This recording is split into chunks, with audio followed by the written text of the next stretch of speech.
Assalamualaikum warahmatullahi wabarakatuh. Waalaikumsalam warahmatullahi wabarakatuh. A'udzu billahi minasyaitonir rajim. Bismillahirrahmanirrahim. Wa qala Allah ta'ala fi kitabihil karim. A'udzu billahi minasyaitonir rajim. Bismillahirrahmanirrahim. Laqad kana lakum fi rasulillahi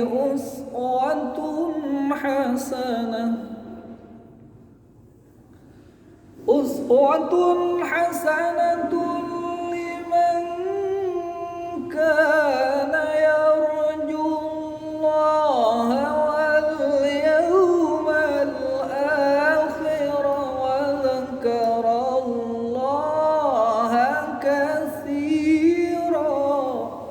Shadaqallahul adzim. Hadirin hadirat rahimakumullah, Bapak-bapak, ibu-ibu guru SMP Negeri 3 Kutawinangun yang kami hormati, utamanya Bapak Kepala Sekolah, beliau Bapak Sugeng Supoyo yang kami hormati, dan juga adik-adik semuanya yang kami cintai.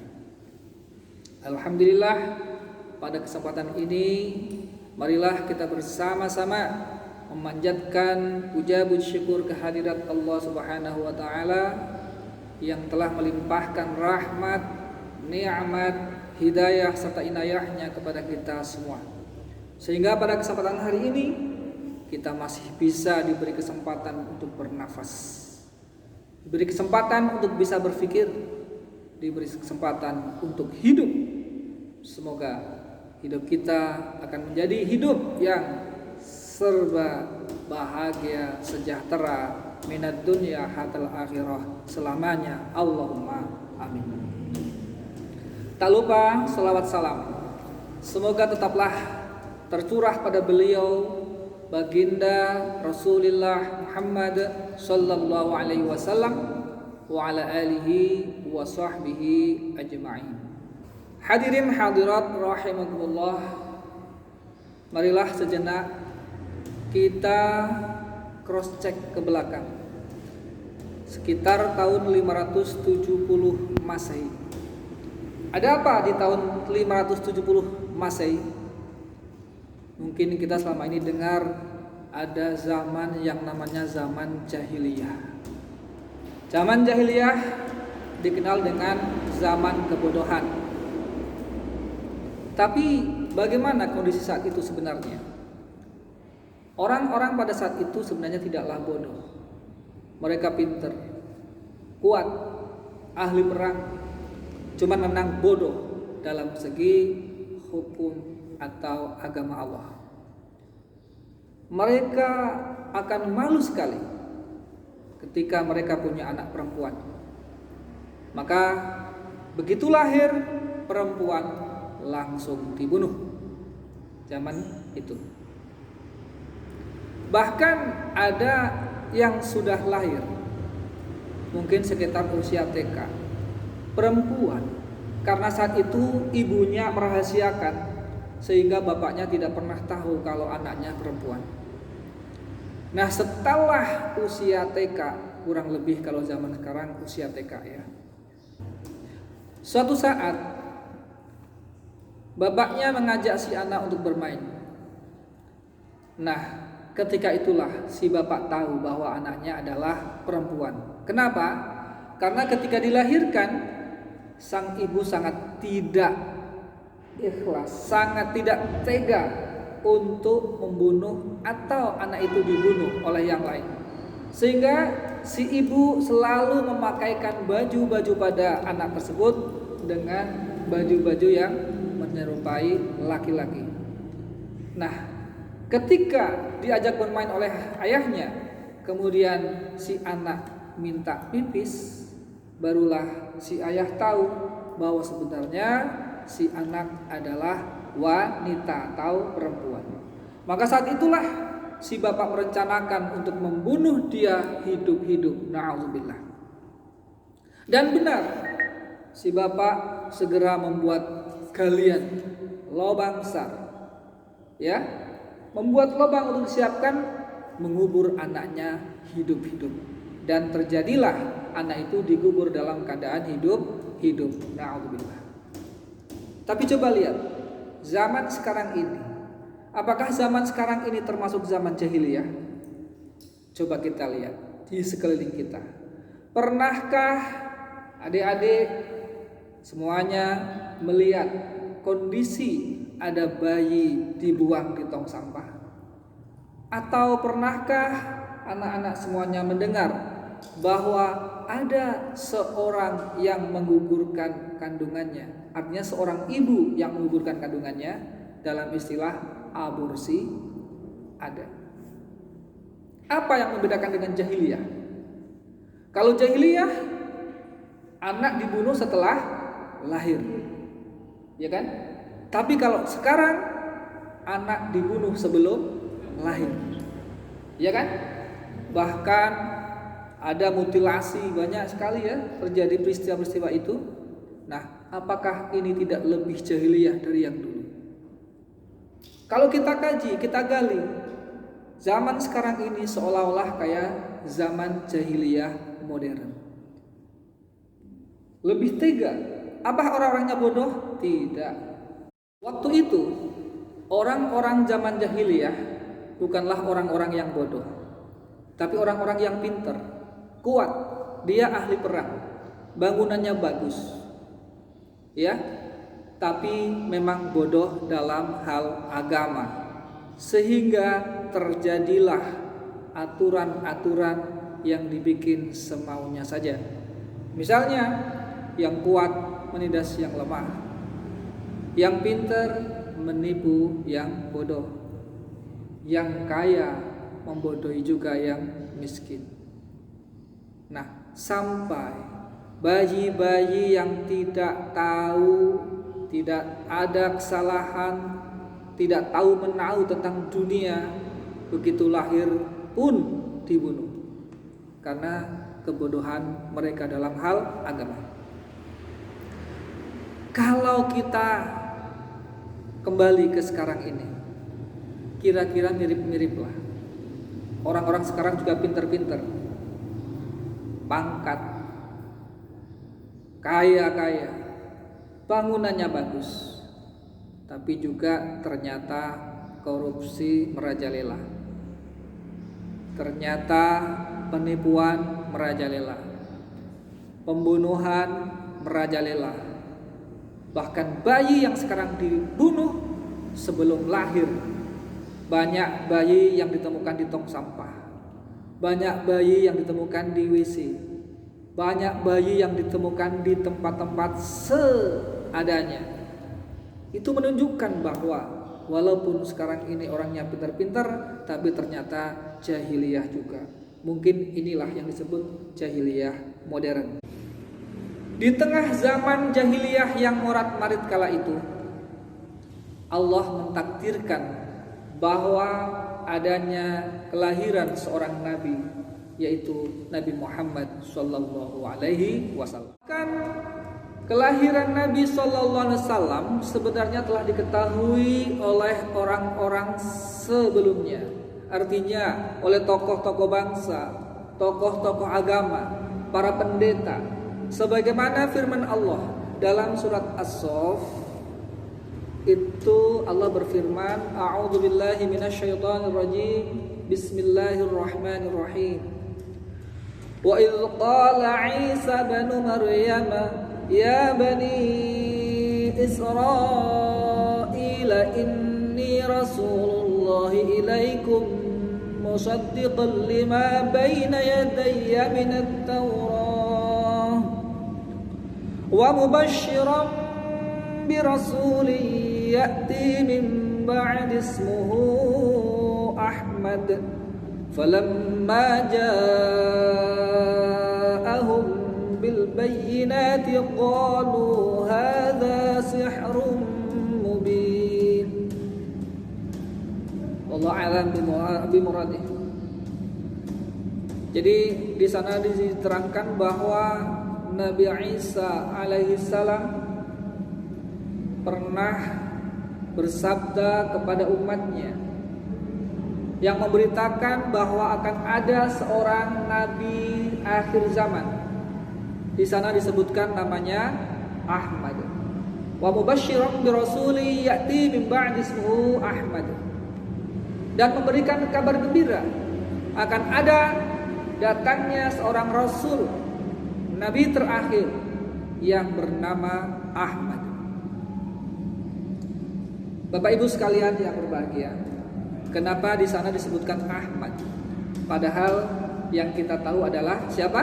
Muhammad. Nah, Ahmad itu dikenal untuk ahlus sama, ahli langit. Nah, Nabi Isa sendiri dimi'rajkan ke langit sehingga menyebutnya Ahmad.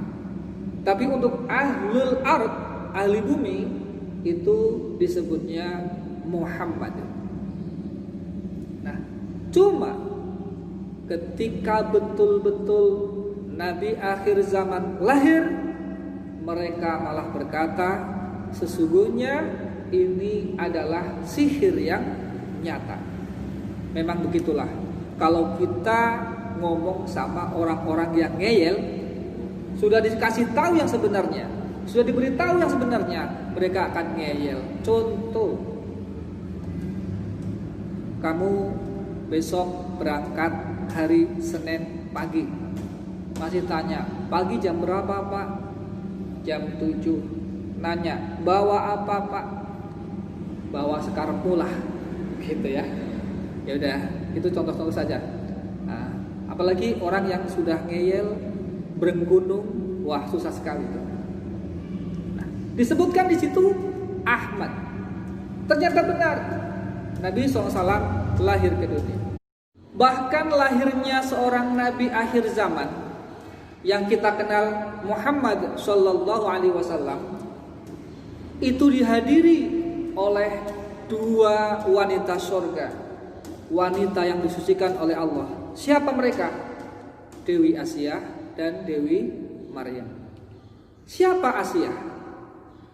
Dewi Asia adalah seorang istri yang mengaku sebagai Tuhan. Siapakah dia? Raja Fir'aun. Jadi Dewi Asia merupakan istri dari Raja Fir'aun. Namun Siti Asia tidak mengikuti jejak Fir'aun. Siti Asia tetap dalam pendirian keimanan kepada Allah Subhanahu wa taala. Karena dia tidak mau Fir'aun.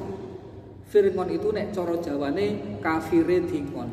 Jadi enggak mau taubat, enggak mau kembali ke jalan Allah. Mulane Fir'aun itu bahasa Arab, tapi bahasa Jawanya Pirngon, kafire dingon. Nah, kemudian siapa Dewi Maryam? Dewi Maryam adalah seorang ibu dari Nabi Isa alaihi salam.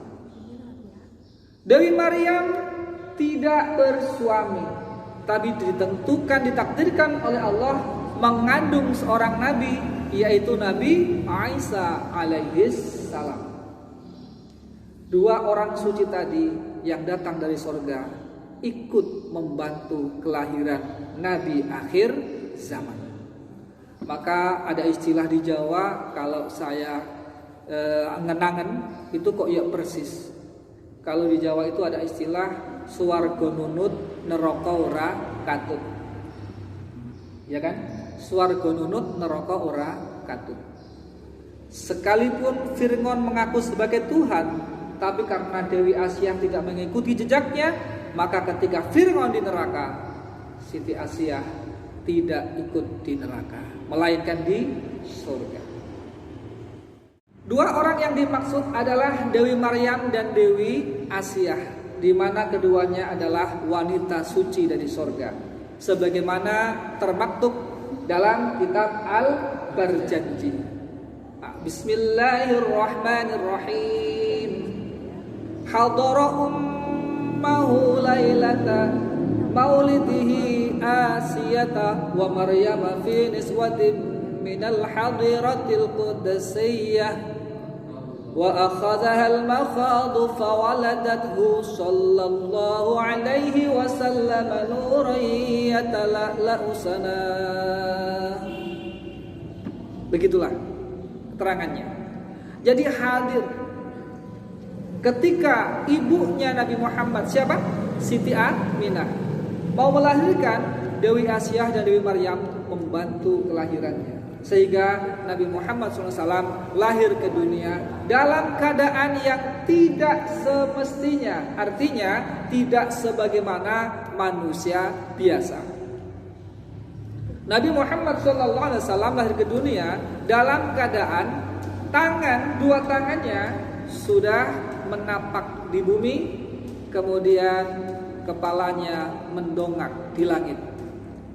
Ini merupakan isyarah bahwa Nabi merupakan pemimpin dunia. Maka Nabi termasuk Sayyidil Awwalina wal Akhirin, Khatamul Anbiya wal Mursalin. Nabi Muhammad SAW sebagai pemimpin para nabi dan para rasul, tapi juga sebagai penutup para nabi dan para rasul. Kalau orang-orang kita begitu lahir, apa? Oe, ya kan? Oe, itu kedengarannya kita. Padahal bayi pun sudah bisa menyebut asma Allah. Sebenarnya bukan oe, tapi itu huwa. Qul huwallahu ahad. Huwa. Makanya bayi Inggris, bayi Jawa, bayi Jakarta semua nangisnya sama, termasuk bayi Arab nangisnya sama. Huwa. Enggak tahu kalau kalian dulu lahirnya kayak apa. Mungkin nangisnya sudah alamat palsu. Ya. Ini huwa Allah. Maka karena bayi dalam keadaan suci, langsung menyebutnya asma Allah. Kan dalam kitab Al-Barjanji disebutkan juga tentang kelahiran seorang nabi akhir zaman, di mana di situ kondisi nabi lahir seperti ini. Bismillahirrahmanirrahim. Wa baraza sallallahu alaihi wasallam wadi'an yadayhi 'alal ardi rafi'an ra'sahu ila as-sama'il 'aliyyah mumiyan bidzalika ar-raf'u ila sudatihi wa 'ulah. Lahirnya seorang nabi, lahirnya kanjeng Nabi niku dalam kondisi tangan asto, ya, tangan kedua tangannya sudah menatap ke bumi, kemudian kepalanya mendongak ke atas. Itu memberikan isyarat bahwa Nabi adalah seorang pemimpin dunia, pemimpin dari segala pemimpin, sebagai Sayyidil Awwalina wal Akhirin wa Khatamin Nabiyyin, Khatamul Anbiya wal Mursalin. Pada baris setelahnya disebutkan juga wa wulida sallallahu alaihi wasallam nazifan makhtunan maqtu'as surrati biqudratil ilahiyyah tayyiban dahinan makhulatan bikuhlil inayati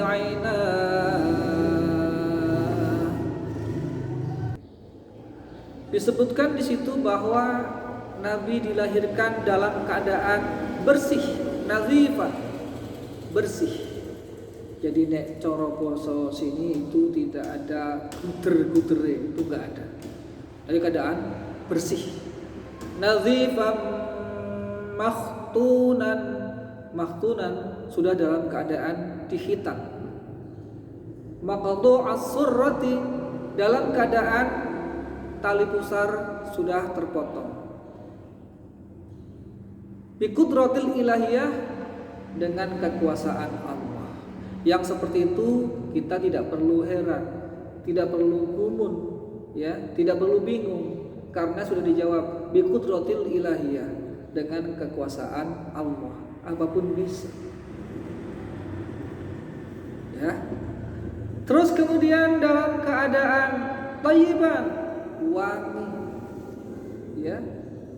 Thayyiban, wangi. Jadi beda sekali dengan bayi-bayi yang sekarang ada. Itulah Nabi kita, sekelumit tentang kondisi kelahiran Nabi kita Muhammad sallallahu alaihi wasallam. Apa alasan Nabi diutus ke dunia oleh Allah Subhanahu wa taala? Yang pertama, kondisi masyarakat jahiliyah yang sudah tidak karuan, tidak mengenal Allah. Maka Nabi diutus ke dunia tidak lain dan tidak bukan adalah untuk menyempurnakan akhlak. Sebagaimana hadis innama bu'itsu liutammima makarimal akhlaq. Sesungguhnya kami diutus ke dunia hanyalah untuk menyempurnakan akhlak. Karena akhlak itu adalah bagian dari beberapa bagian sangat penting. Seorang yang berilmu, walaupun ilmunya setinggi langit, tapi kalau tidak ada akhlaknya, percuma. Maka akhlak menempati kedudukan yang sangat penting. Kenapa? Karena sempurnanya akhlak merupakan sempurnanya iman. Sebaik-baik orang adalah yang sempurna akhlaknya. Insya Allah sempurna imannya.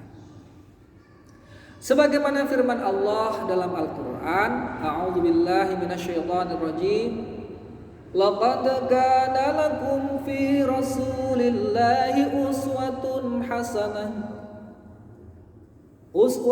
hasanatun liman kana yarjullaha wal yawmal akhir wa dzakarallaha katsira.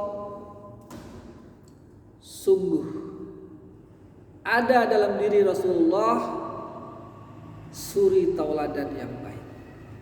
Suri tauladan yang baik. Bagi siapa? Bagi orang-orang yang mengharap ridho Allah.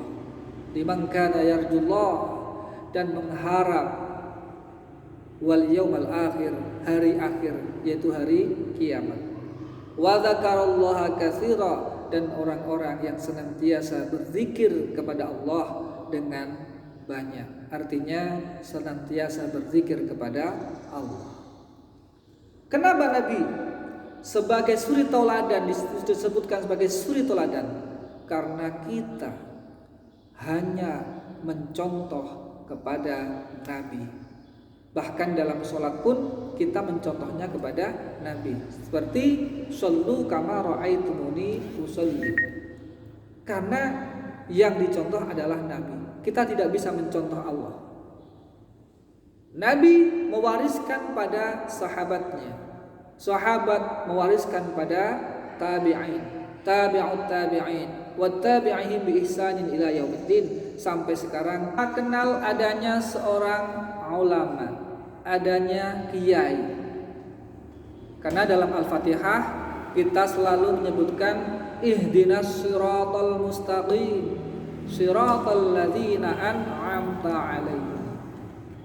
Allah tidak mengatakan di sana sirataka, ihdinas siratal mustaqim, sirataka. Tidak, tapi mengatakan ihdinas siratal mustaqim, siratal ladzina an'amta alaihim. Yaitu tunjukkanlah pada jalan yang lurus. Apa jalan yang lurus? Yaitu jalan orang-orang yang diberi nikmat. Alladzina siratal ladzina an'amta alaihim. Maka dalam kesempatan yang berbahagia ini, melalui peringatan Maulid Nabi Muhammad sallallahu alaihi wasallam, marilah kita perbanyak membaca sholawat atas Nabi. Mudah-mudahan kita menjadi orang-orang yang lebih bertakwa. Bersolawat itu menunjukkan kebaktian kita, menunjukkan pengakuan kita bahwa kita dibuktikan dengan membaca sholawat untuk menjadi seorang umat atau seorang umat Muhammad. Karena bagaimana mungkin kita mengaku umat Muhammad tapi tidak pernah baca sholawat. Maka mari kita walaupun sebentar kita baca sholawat. Allahumma sholli ala sayyidina Muhammad wa ala ali Muhammad. Salatullah salamullah ala taha rasulillah. Salatullah salamullah ala yasin habibillah. Allahumma sholli ala Muhammad. Allahumma sholli ala Muhammad wa ala ali sayyidina Muhammad.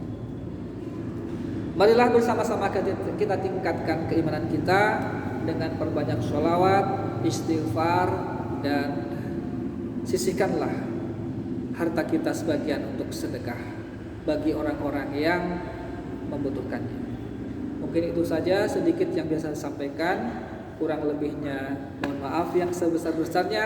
Akhirul qawli billahi taufiq wal hidayah waridha wal inayah. Assalamualaikum warahmatullahi wabarakatuh. Waalaikumsalam warahmatullahi wabarakatuh.